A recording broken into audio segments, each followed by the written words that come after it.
அப்பு சென்னைக்கு போகணும். வாடகை எவ்வளவு? 600. 600? சரி வா போகலாம். எல்லா வண்டியும் போயிடுச்சே. எல்லா வண்டியும் போனது தெரிஞ்சாயா உன் வண்டியை கூப்பிடுறேன். வா போவோம். வரணுமா? வரும். ஆனா வராது. வரும் ஆனா வராதா? யோ வரும் சொல்லு இல்ல வரான்னு சொல்லு. ஏன் இப்படி போட்டு குழப்புற? வரும் தம்பி, ஆனா வராது.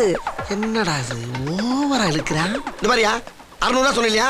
கூட 50 போட்டு 650 தரேன். வா போவான். 650?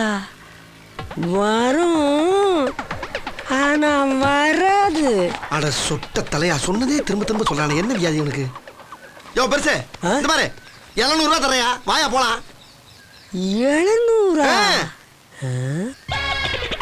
என்ன? சரி போவோம். அப்படி